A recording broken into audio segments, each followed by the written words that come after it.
So what are you doing at Voice? You know, I had realized, I'm talking to Aaliyah right now. That's another case where you can't know who I'm talking to. Because I know Reverend Denise said that she hired you that very day, which I think I remember that now that she reminded me, but I had forgotten that. The day on that you know the one I'm talking about, that nice summer's day. Yeah. It was a birthday. We've been doing a lot of work. Our plan for this year is to lower the arrest rate in all of Erie County, as well as lower the recidivism rate as well. So we've been doing a lot of organizing around that. What was the first part you said? The recidivism, and what was the first part you said? Lowering the arrest rate in Erie County. Arrest, right. Yep.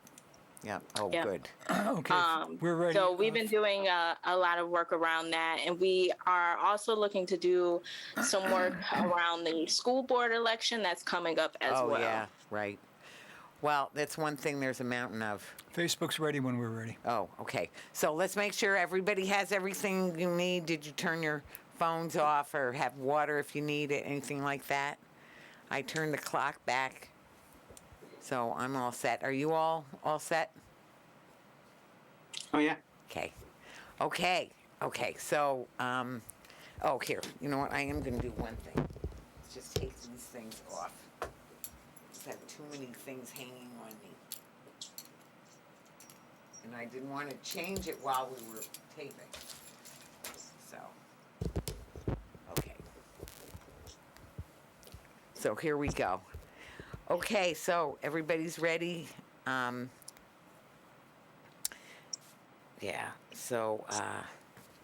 Okay. Okay, flip the silver switch. Yep. Light is on. It is. Put the clapper in front of your face. When you hit the clapper, you're on the air.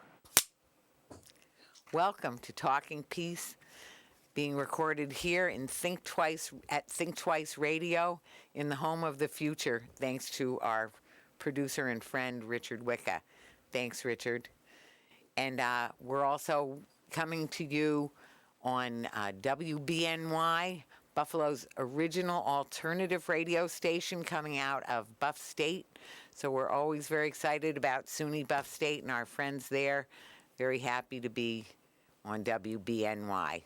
So we're also, I just want to acknowledge that we're here on Haudenosaunee land and that we do learn from our indigenous friends, you know, one, how this land was stolen, and two, just how much we need to pay attention to Mother Earth and to try to live our lives and in gratitude and care for the creation, for each other and the creation.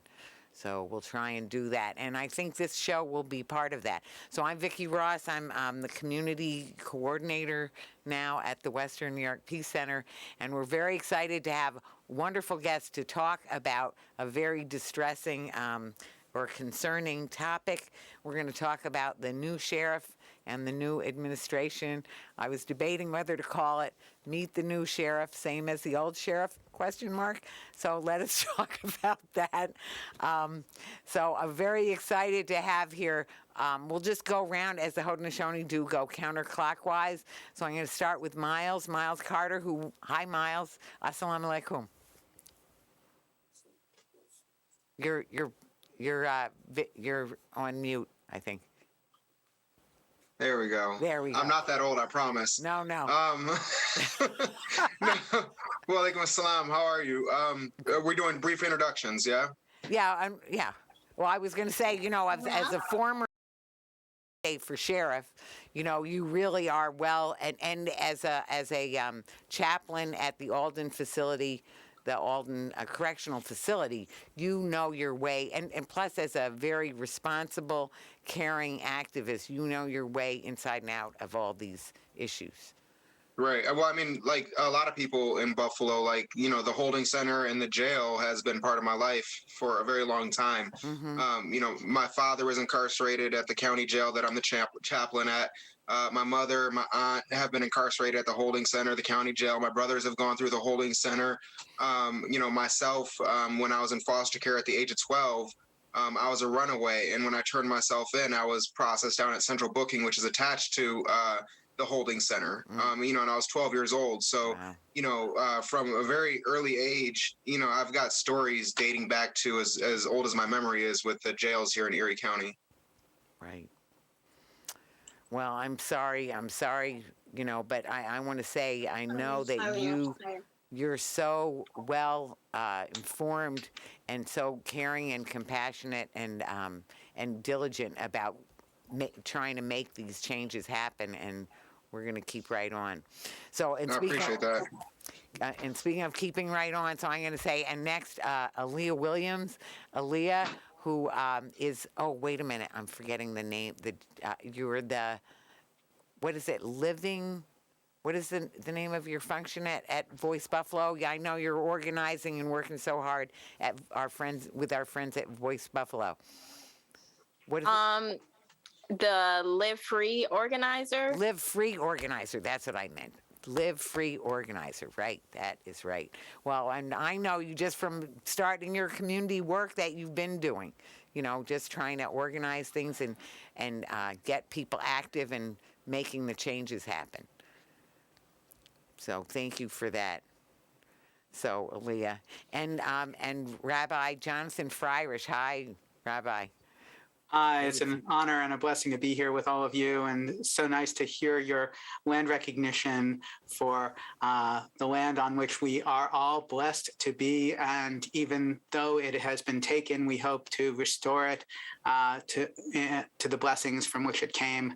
And to share this space with you, Vicki, really, you are such a voice for justice here in Western New York and the world. And Aaliyah and Myles, what a great time to be with all of you. We are, working together here in Buffalo to really bring more justice to more people, because as long as there is injustice to anyone, there is injustice to everyone. Right. So true.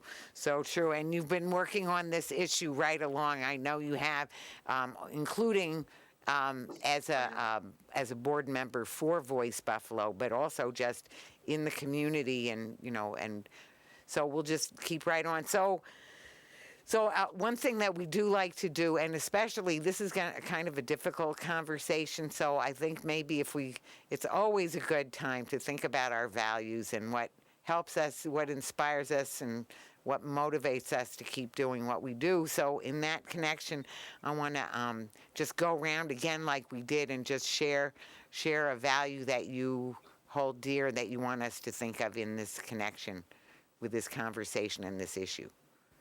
So Myles? Remembrance, really. And I like to remember those current issues that exist, here in Western New York and Erie County, and that's that's my theme all the time. So remembrance. I've got Devon Cottom. We've got India Cummings. We've got Deanna Davis. We've got several names of people that have been victimized by the holding center and the county jails.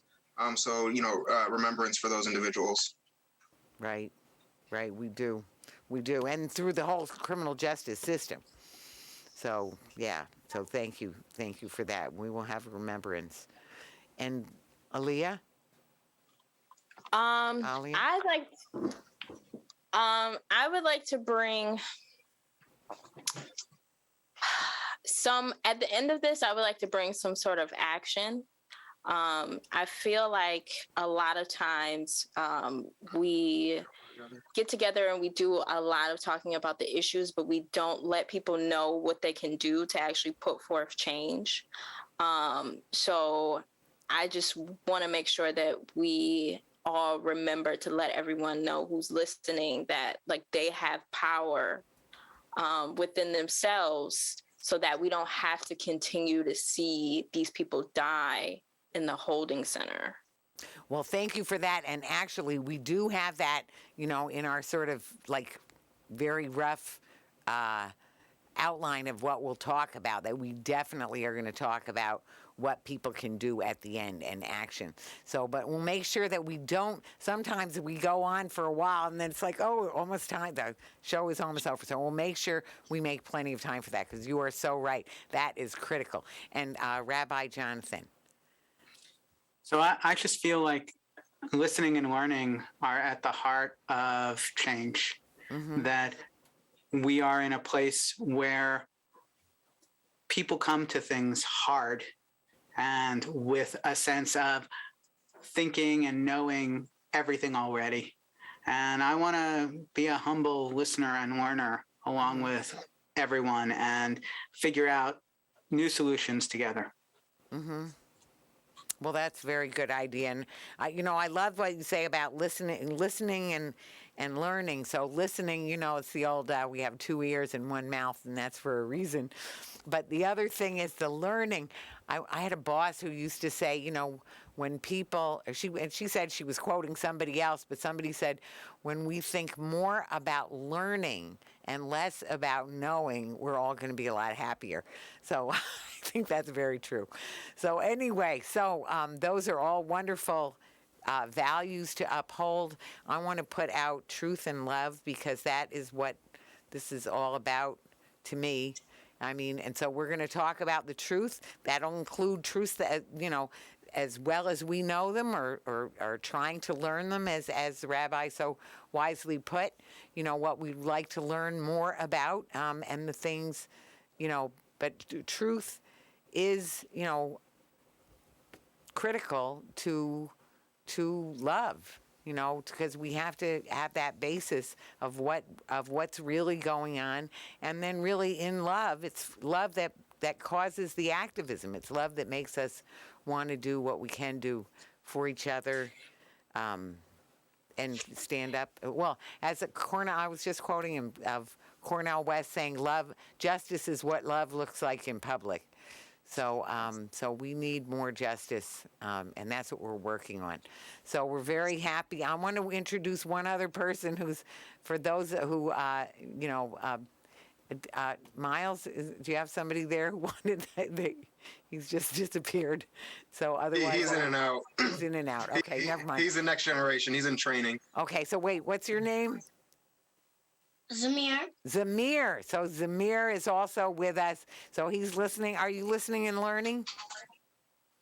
Oh, good. Me Yes. too. Me too. So we'll all be doing that. So let's start with thank you for coming, Zamir. So, and thank you for all coming and participating. So, so when we talk about the new sheriff, maybe John Garcia, if we should go around and just share, if you want to share the things that have struck you so far. Maybe we'll just start with that. So, Myles, it's the Haudenosaunee, it's so locked in my brain about going counterclockwise. So go ahead, Myles. It keeps a good flow, but admittedly, I haven't really focused too much on Sheriff Garcia in the recent few weeks, and that's probably to my own fault. But it's been, really been a whole family thing over the course of the past month and a half, really, and that's really been my main focus, because there's been so much going on. And we did have our recent win where we were able to get the hot water restored in the holding center towards late November. Right. But from what I understand, it's just a continuation of the same old.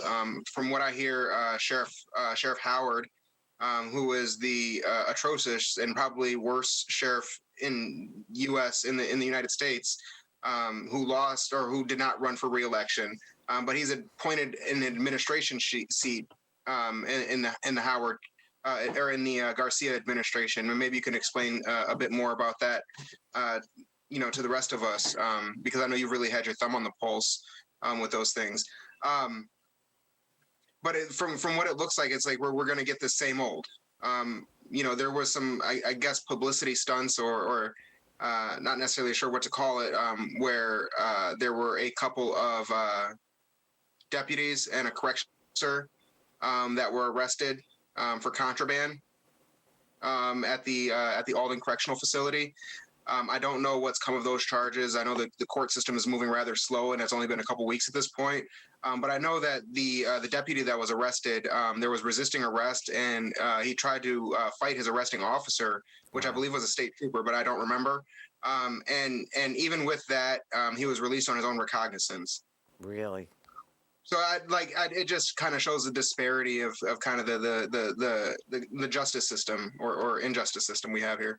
Absolutely. Absolutely. Aaliyah, what about you? Have you noticed anything that you want to just bring up right off the top about the new sheriff and his administration, or especially him right now? So we'll go through some of the other posts and things too.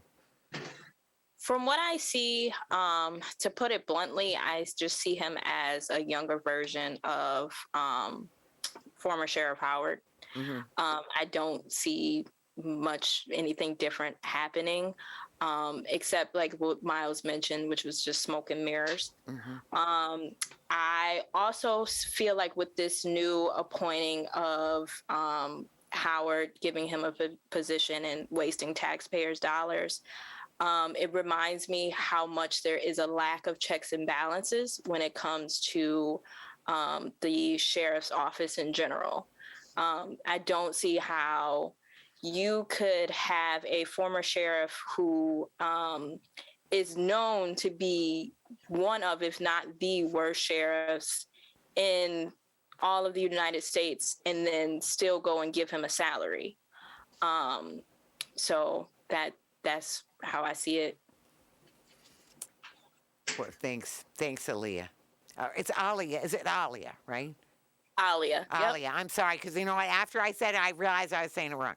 Alia, and now for you, Rabbi Jonathan, what would you say? I think we've seen a failure of bridging any differences. What we see in our community is a for or against, pro or con, zero-sum game here. And so this election was painted as, an entirely racial dichotomy. So we see that the continuation of the former sheriff of the Howard sheriff tradition in John Garcia is a desire to side with the police versus unruly people who are, kept in our holding centers and in our prisons. And this is not an either or thing. We need to be talking about the welfare of the whole. So when Garcia got up there and said, it's the safety of our correctional officers that I am concerned about. The whole notion that there is safety of one group or safety of the other group at risk here, when we're talking about the safety of the system, we're talking about a system in which those who struggle with incarceration are dying. And that's a stark statement, but it's true. Right. And then on the other hand, where somehow or another we have empowered people feeling under threat. This is a failed system. It's a failed system in terms of oversight. It's a failed system in terms of bringing us together to elect someone for the betterment of everyone. And so our current sheriff is a continuation of that failed system. So, I've often said I think that's the Erie County Holding Center is a sick building. So, that it's really miserable for everyone who's working in there. So I don't think it's really good for anybody. So the safety and the safety of the community. Safety first means safety all around. So everyone's safety should be included. I do want to talk about, when we talk about the hiring of Sheriff Howard, former Sheriff Howard, in that spot for $46,000 a year. And that is, I don't know if it's full-time. I was reading something where they were saying that was full-time. I don't think so. Only Not at social 46. workers, only social workers gets paid $46,000, or activists get for full-time. Sounds like he's going to be attending a Zoom call every couple of weeks. Right.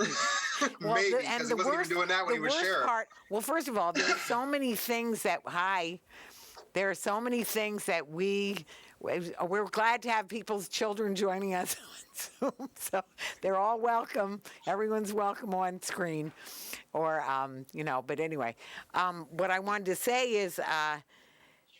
One of the things that really troubles me the most, besides the fact that Sheriff Howard said in a deposition 68 times, I don't know. So basically attesting to the fact that 68 times he doesn't know what it is his job to know.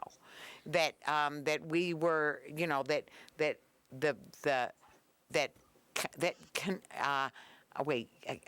is it? Keanu Reeves, is that how you say his name? Keanu Reeves. Keanu, thank you. Keanu Yeah. Reeves had access to the holding center when the Department of Justice did not. This is who we're talking about, who saw 32 people at least die in his custody.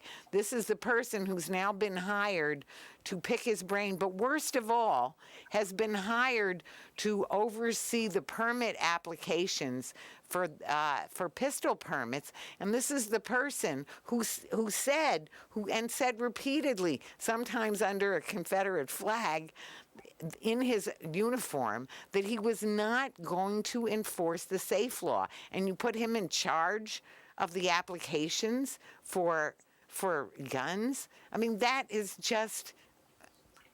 It's just blatant. It's just flagrantly inappropriate. I think though, Vicki, what that does, it underlines, we were talking about this a bit before we rolled for the air, right? It underlines the necessity for us to gain control of those positions within our community, right? Sheriff is an elected position, right? We can sit here and talk about the sheriff all day long, but as long as his image is protected, and his image doesn't even have to be protected, as long as he maintains the electoral going into the next election, he's going to be sheriff. It doesn't matter how atrocious he is. It doesn't matter how much death happens under his watch.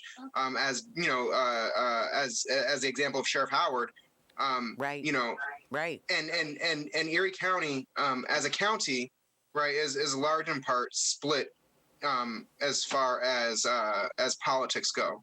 Right. I think we're more Republican leaning as a county, but I don't think that politics is really going to determine what happens in that sheriff's seat, because you can take a look all over the country, governors, mayors, these are the people that are in control of the criminal justice system, in control of the jails, in control of the police departments, black, white, Democrat, Republican, doesn't matter. It's a structural system that's put in place that they all bow down to, and that nobody's in the position, or nobody's in the place of trying to restructure or reform, even though the possibility is there. So you look deeper and you see that it's not necessarily about much more than dollars and cents for a lot of people. Right, we're in the middle of Black History Month, right? And I like to educate people. The 13th Amendment is what I learned growing up. The 13th Amendment is what ended slavery, right? But then when you learn a bit more, when you learn a bit more about the English language, you realize that Abraham Lincoln never abolished slavery. It's never been abolished, right? The 13th Amendment reformed it, right? And then it actually gave it a place in the Constitution, and that's really a problem. Right. So it's like, and it exists within our criminal justice system. And it's like, within, I think it was a few years of the 13th Amendment is when you have the federal charter established to create the criminal justice, or the federal penitentiary system. Right. And then within 20 years of the 13th Amendment, you have 3 federal penitentiaries popping up within the United States. Right. And that system itself has been growing year over year. For the past 160 years, right? Even to the point where the criminal justice system, or the amount of people in jail, has increased 500% in the past 4 decades. Wow. Right? So we look at that, and we look at all this federal law, all this federal law surrounding prisons. But what percentage of those people are in jails that are controlled by your sheriff, right? In your actual counties, right? So if we gain control of those positions, we'll have a lot more control of what's going on in our actual jail system locally. And it's not hard to become sheriff. How many votes did he win with? Like, I think he won with a margin of like 1,400 votes, right? And if his wife wasn't running his campaign for him, he probably wouldn't have won that. Right. So, like that's it's a very political position, but it's not too far out of grasp for everyday people. And that's really the point and the basis of why I was running for sheriff. A huge part of my campaign was spent educating people that you don't have to be a police officer to take that position in New York State. Right. Right. Alia, what do you think about the hiring of the former sheriff, and especially about the SAFE Act and the pistol permits? I think it's a very political move. Mm-hmm. And I don't like that the sheriff's office is so based on politics. Mm-hmm. I think I don't see Garcia ever putting someone of a different political background in that position. If Howard wasn't a Republican, I don't think he would have ever hired him. I also think that it's ridiculous that Howard. I also think it's ridiculous that this can't be an unpaid thing, right? So like with any office, when it comes to the transition period, you don't get paid for taking phone calls when the person who was your successor has questions, because at the end of the day, like you're a public figure, like you've been paid by taxpayers all these years. Like there's no reason why we should be paying all this money for you to take a part-time job. Sheriff Howard I'm pretty sure he's still also collecting a pension from the state, and he also is collecting a salary a part-time salary from the town of Wales. Right. So it's not like he's strapped for cash. No. In any way. So that leads me to believe that this move is definitely 100% political. And I'm very scared, honestly, because he's handling the permits. Right. Because he's like you said, he's been vocal about being against the SAFE Act. Right. So, yeah, it just makes me nervous. Right. What do you think, Rabbi Jonathan? I think we need to even maybe take the word political out of here. This is about money. And Sheriff Howard, when he was sheriff, used his position to enrich himself, to take money from people in the holding center and direct it towards his own budget. Garcia is continuing that. Mm-hmm. We have a problem. We have people who use government for the sake of making money. Mm-hmm. Government should be a job in which one earns a living while serving the people. And our governmental officials take an oath of office, and I wish that oath were taken seriously. I wish that the service that they were elected for, they took seriously. This is a mockery. We have a law enforcement official, an elected law enforcement official, a remnant of a system that makes no sense, because how many law enforcement systems do we need in Erie County? How many police departments? Why do we need a sheriff on top of our multiple police departments when none of them are making us safe? The job of these officials is public safety. That's what we call it. And we are not creating safety. The fact that we're even having a discussion about safety within the Erie County Holding Center, we know that incarceration doesn't make people in their neighborhoods safer. Who is being protected by being held in the Erie County Holding Center? Who is being protected?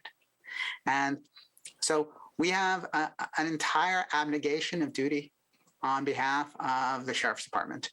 Our Sheriff's Department is no longer serving the county of Erie. It's no longer serving the people of Erie County. It's serving the people who work for the Sheriff's Department. Mm. Well, you make a very, very good point, and it is very disturbing that money and every kind of money, I would say money grab that can be done, certainly giving him a $46,000 a year to answer questions, if he has any, or as you say, Alia, as your point about he should be on call to answer questions about his old job, because he didn't, and the reason there would be questions if he didn't leave the information there that should have been there to help people do that job. But the other thing is, is back to, I feel like that pistol part, the refusal to uphold the SAFE Act, and then being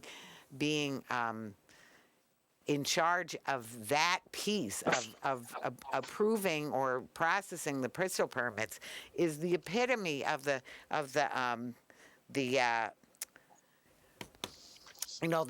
Fox being in charge of the hen house. It just couldn't be more like that than it is. The other one I wanted to, another thing that is, so that is just mind-boggling that should be the case. And I can't believe more people aren't talking about it. Another thing that is mind-boggling that even, the Buffalo News had a problem with, which they had a problem with that, and they wrote an editorial about how disturbing it is that Sheriff Howard has that job. The other thing, and in fact, there were two, also Rod Watson wrote an article on that. The other thing is that Timothy Donovan, who was in charge of the Police Benevolent Association, which is the deputy sheriff's union and their collective bargaining unit, that he is now in charge of the internal affairs division and the internal investigations of people's misconduct, for the person who has, right up until he took this job, had been the first order of defense to stonewall, blockade, or try to stand up for your people, in your union, and make sure that they keep their jobs and they don't lose their jobs. And now he's the one who's in charge of investigating and deciding what to do about internal affair issues, internal affair transgressions. And that again is just the Fox being put in charge of the hen house very explicitly. And anyway. So, go ahead. I don't like Vicki. I'm just laughing because it's like, I don't know what you guys expected. We elected. Well, because it's so blatant. It's so he was the blatant. endorsed candidate from Sheriff Howard. He was the endorsed candidate from Sheriff Howard. He ran on Sheriff Howard is a great guy, and we're going to continue the same old, right? It was part of his platform. In this long list of hirings that you had, you didn't mention the one that we talked about the other day, that the Batavia ICE, which is immigration whatever facility out in Batavia. We hired the director of that facility to now manage the jails here in Erie County. Of course. Yes. So it's what we got another 4 years of this, and we're on course. We've had deaths at the holding center. There was 3 throughout the course of 2021, 2 inmates or 2 prisoners, right? Two people incarcerated, and one corrections specialist actually was, the story is he took his own life. The details we don't know, right? If we're continuing everything else the same as with Sheriff Howard, we're going to expect to see somebody die in that facility every 6 months over the course of the next 3.5 years or 4 years. That's just the reality that we're dealing with. So Alia was saying when we first got on here is what can we do to really change and make a difference in what's going on? Because we're stuck in this rut until 2026 is how long we're stuck in this rut. Where do we go from here? It's the only thing that's going to bring any type of resolution is going to be continuing to get our people into the jails, to make sure that we're working with the individuals that are impacted, that we're bringing the issues to light, so that we're educating the rest of the people in our community on what's going on. But that means that we actually have to have some resolution and resolve to get our butts down there when there's a call to action. Because if we don't, we're going to be losing out. So let's switch into that. And so that we have ample time to talk about it, because, I mean, I shouldn't be, and I love that you said, well, what did you expect? Which, of course, I've heard other people, actually, my sister said that to me when I was raging about this. But to me, it is so blatant. I mean, it's so unbelievably blatant. You would think, maybe if you're trying to go a certain way, but you wouldn't want it to look this bad. And that's where you say there've been. Well, the reason I say what do you expect is because I've come to terms with Garcia was going to be our sheriff ever since the primaries, because you put two law enforcement individuals up against each other and you told them to pick a Democrat or Republican, right? And when we're a Republican leaning county. All in all. So Garcia has been the sheriff ever since June of 2021. And that's just the reality that we have to live in. Unless you're going to put a revolutionary in that place, we've already seen it with Bernie Tolbert. He lost the last time going against Sheriff Howard. He's another law enforcement individual that was seen to be a revolutionary, but didn't quite hit the mark, right? Because, you don't have to be a police officer to hold that post and to hold that position. Right. So if we can actually band together and do something real as a community and put the proper oversight in, we don't have to sit here and vote on an oversight committee. If we elected the proper sheriff, there'd be one in place tomorrow. Right. Well, so since what we're saying and what I think we've seen is these, even though there were two or three people fired right off the bat, who, great. I mean, give them credit for that. Fine. Good. And, buying this book. Now, I've known that Duncan Kirkwood has a book. He's been peddling that book around for quite a while. I know it's been available. And when I heard from somebody that the sheriff had bought a book for all the inmates, I guessed that it was that book, and I was right. So he did promise me a copy. I never got one, but that's okay. I'm sure, I'm interested to see. It's something about being resilient. I think we all need to be resilient. But anyway, all of those things notwithstanding, those three hires that we just talked about that are so incredibly disturbing, that are so tremendously blatant, so we have the work to do. So what are some of our handles for work? I have a few, but I'd like to just, go around. And now that our circle has moved a little bit, let's move to you next, Rabbi Jonathan. Some, ways of helping, what to do about it. So I'm very inspired by the people who work with Voice Buffalo, by Live Free, by Street Certified. We need to take our populations who have struggled with poverty, who have struggled with incarceration, and turn them and us into advocates and activists. And Aaliyah's doing that work right now, every day.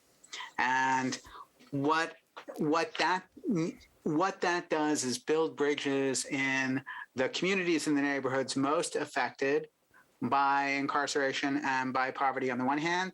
And then we need to move that group, that activism, into the rest of Erie County. Because really, we need to stop being afraid of each other. Mm-hmm. This is a fear-based election. Mm-hmm. This is, the city of Buffalo is threatening the rest of Erie County, right? This is people of color threatening white people in the suburbs. And that's not the way this city works. No, it's not the way this county works. I, as a white guy, am less likely to suffer at the hands of a person of color on the streets of Buffalo than I am at the hands of a fellow white person. Right. White men perpetrate more crimes against white men than black men ever do. And so we need to change our understanding of what we need to be afraid of.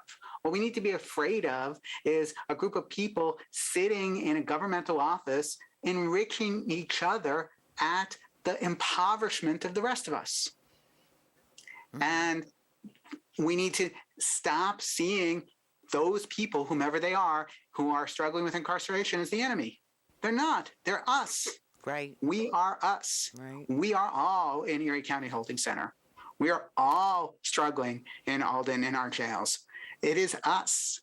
And as long as those people are identified as others by somebody here, we're not going to get anywhere. Thanks. Yes, so true.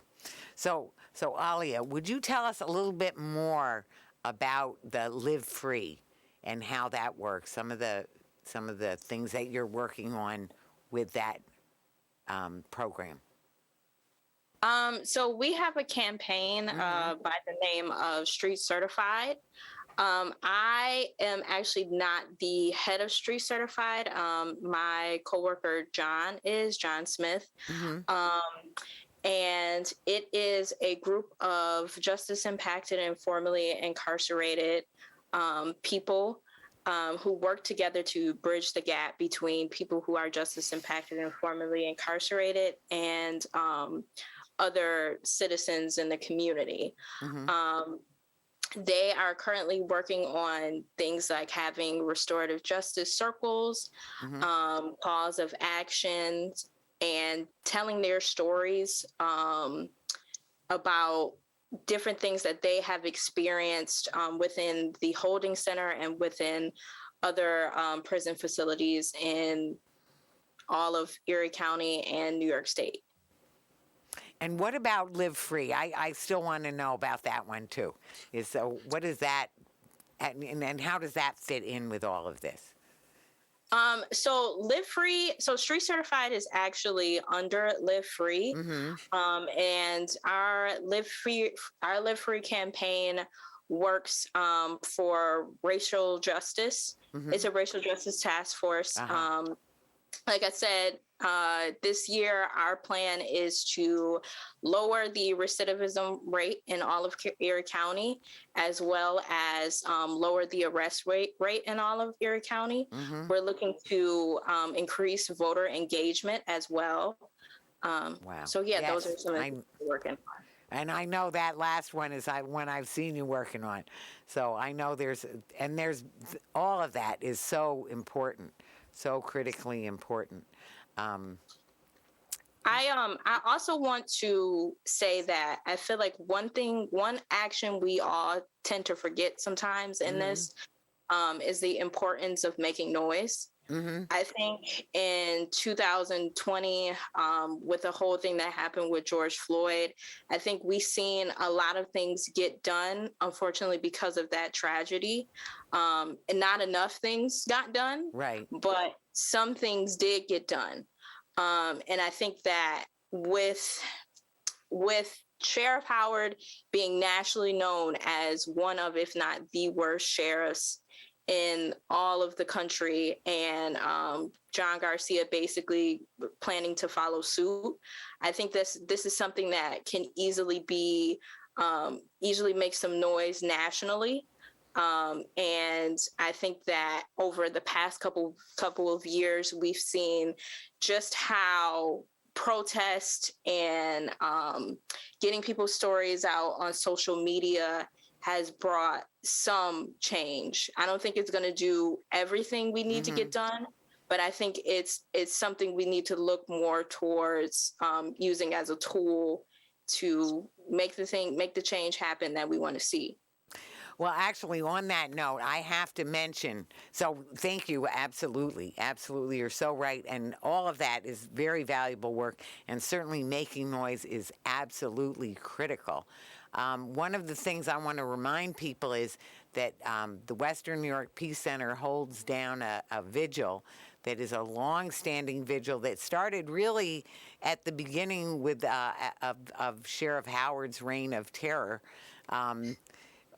That has been meeting, on Wednesdays, and it's been Wednesdays afternoon. So now it's 4 to 5 or 5:30, and people can come any Wednesday. You'll very likely to find Chuck Culhane, who's a Western New York Peace Center long-standing activist who has his own experience, hard-earned experience in through incarceration, including he was on death row, as well as Monica Lynch, who lost her brother there, Cannell Burrell, who died in the Erie County Holding Center. He was only there 12 hours before their medical maltreatment killed him.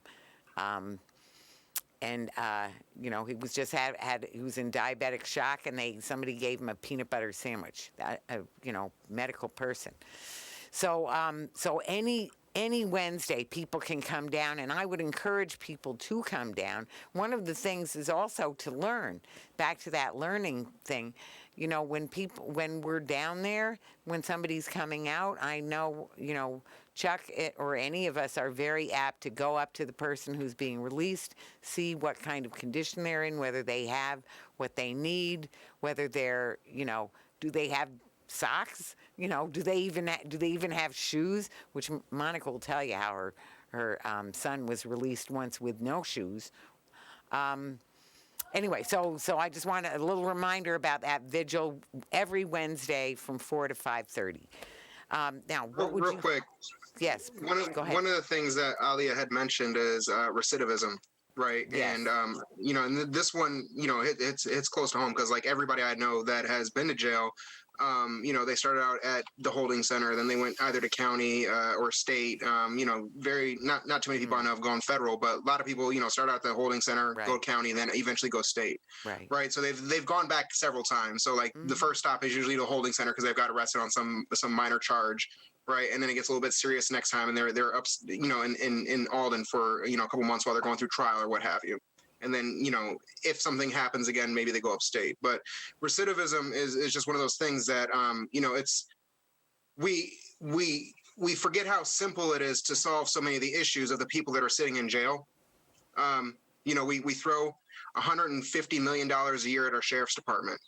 We employ 780 corrections officers throughout 2 of our facilities, which is more than the number of people that are actually incarcerated there. So I think the average last year was about 619 people per day were incarcerated at the county jail, but we're employing 780 people to supervise them. We're spending well over $40 million a year to maintain both facilities. Right. I think this year alone, we're giving a 17% increase in salaries and benefits to the sheriff's department. You know, in fairness, that's keeping pace with the amount of inflation that's going on. But the issue is that we have so many people employed there. Right. It's really a drain on our system. Right. And then you look at, you know, the various amount of organizations that are doing work with people that are imprisoned, you know, and how much money gets funneled into that. You know, at the end of the day, if we actually connect those people to those resources or that money, we'd be solving a hell of a lot more problem. Right. Than running the numbers and crunching the data all day long. Because, you know, it's people are kept in poverty. Right. People are kept in poverty. Right. And that allows us to fill up the jails, that allows us to fill up the army and the killing machine. Right. Because people are in a state of necessity. They're either going to steal or they're going to go out there and kill. Right. No, we have a very, our system needs radical change. We were just talking, we just did a show on critical race theory. We were talking about that. And there's so many structural problems with our system. And as you're just saying, the ridiculousness, first of all, we know that most people in prison, first of all, most of the people we're talking about aren't even in prison or even in jail. They're in a holding center. So it means that they're not even convicted of doing something wrong, for a start. But then, you know, even for the people who are convicted, there's all the problems with, did they get adequate legal representation? Were they just railroaded? When you have a 97, 98% conviction rate, which is common, let's say common in this country and common in the Soviet era Russia. I don't know what it is in Russia right now, but it just shows how wrong the system is. But I'm going to say, as a social worker, one of the things that we have learned is that with people, when people have these mental health and behavioral problems, which includes any kind of behavior that gets one incarcerated, illegal behavior, the question is not what's wrong with you, but what happened to you. So things have happened to people, and necessity, as you said, you know, we have the lead system that's been slow-walked for years under the current administration, slow-walked for, is it 7 years? Is it more? Is it less? Something like that, where it's about getting people the help that they need for mental health, substance abuse issues, and poverty, which is where, between those three things, that would be, the vast majority of the people who are incarcerated over something to do with any of those three issues. Yeah.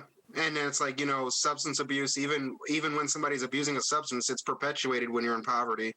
Sure. How many addicts can work how many addicts can work and live in the suburbs? You know what I mean? Continue to maintain a job, but they're still using drugs on a regular basis, right? It's perpetuated when you're in poverty. Right. Right. And that's really, at the end of the day, the poverty is the underlying source for the majority, if not all, of our issues associated with the criminal justice system. Sure. And Right. Imam, as you put it, Myles, as you put it, if we were to take the money and give it to people directly, right?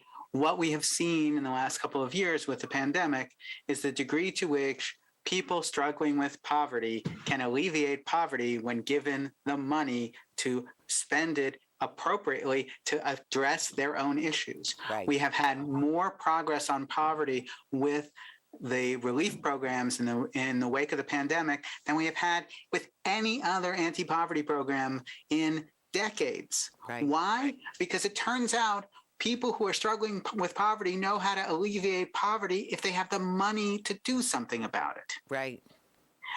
And we see that Sheriff Howard and Sheriff Garcia know this because, after all, they're giving each other money. Right. Well put.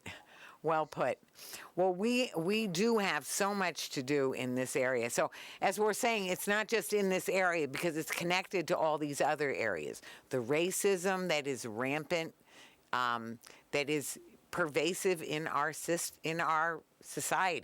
that we know racism is still deep, it is in the air we breathe, and so the racism, and then the economic imbalance. The tremendous, we have the worst income and asset distribution in the developed world by far, and that's only gotten worse. So that's another thing. So we've got the vast, these just, billionaires, and we have more billionaires. Actually, the billionaires have increased over the pandemic, whereas for a lot of other people, there's been a certain amount. It's funny to tease some of that out because there's also people who are so hard hit.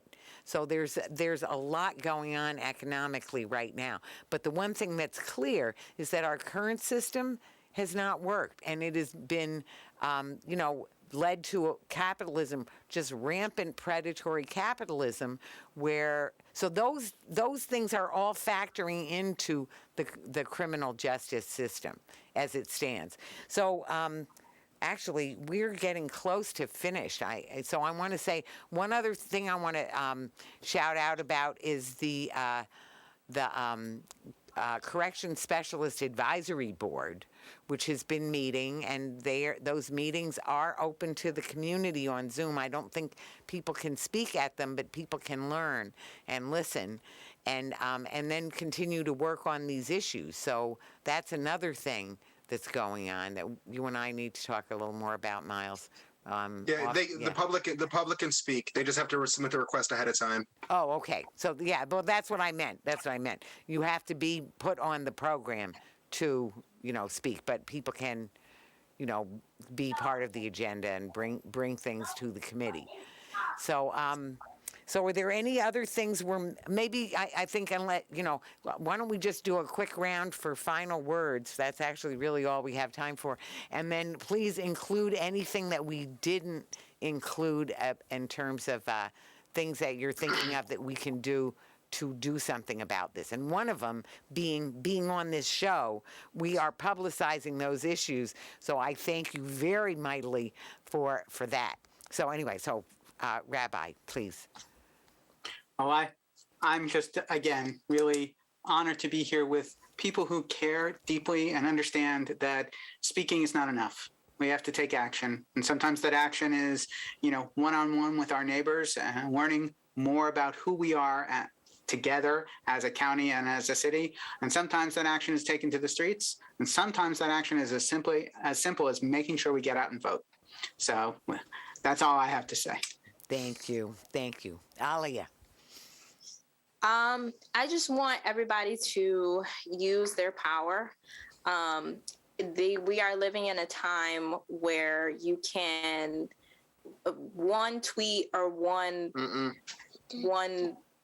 like post on Facebook can touch so many and put forth change. So I just want to remind everyone that they do have a voice within that, whether it be through social media or just face-to-face action or face-to-face one-on-ones with people. And I also want to just, I know that we have had a lot of disappointment, specifically in the city of Buffalo and in Erie County, when it comes to politics. So I just want to make sure that everyone still kind of keeps some hope there, because if we don't, then change is never going to happen. If we continue to have like this defeatist attitude, then we're not going to see the changes made that we want to. So yeah. You're so Amen. right. Thank you, Alia. And Imam Myles, go ahead. Well, thank you, and I appreciate again being on with everybody. And Aaliyah, like you just said, you got to stay involved. I study the numbers, and I look at the numbers, and that's going to be my closing statement right now. The United States has 2.1 million people in prison today. The latest number in 2013, over a decade ago, there was 6.8 million people either in prison or on some type of supervisory watch by the criminal justice system, right? To put that in perspective, China, who has a population of, I think, 1.4 billion people, they had 1.5 million people in jail last year. So they're smaller than us, but they have 4 times our population, 5 times our population. You look at India, again, another country with 1.3, 1.4 billion people. They had a prison population of 488,000 last year. All right, so their prison population is a quarter of that of the United States. Then you look at Erie County. We incarcerate on average 619 people per day based on our 2021 numbers. If you look at our budget of $144 million for the Erie County Sheriff's Department, I think it was, we're spending roughly $168,000 per person incarcerated per year. So that's astounding because that's like a Harvard education. And when we talk about resources and numbers and money, we could be spending that far better on educating the people in distressed or impoverished communities, providing resources to people in distressed or impoverished communities, because those are the crimes that are prosecuted, are the crimes in those communities. And people like to say that that Black people and brown people are committing crimes at higher rates. But the focus of our criminal justice system is on the crimes that are committed by people that are in poverty. They're not focusing on the crimes committed by people that are committing wage theft, right? So right. And other crimes that are much bigger than what we're dealing with. You're not, people that are. I'm sorry. Go ahead, and I'll end it there. But get involved and keep track of your numbers. Absolutely. Amen, Imam. You're so right. Well said. You're so right on all those things. I want to say, it's been so wonderful having you all on. You're so right about everything you've said. We're very, very grateful to all 3 of you, and we'll continue. So we have been talking peace, and together we are talking peace in truth and love. Thank you so much. Walaikum salam. Yeah, I appreciate you guys. Zamir is over there too. Hi, Zamir. Yeah, he's been in and out. He was kind of here, kind of not. We've seen you in and out, and we saw it. Wait.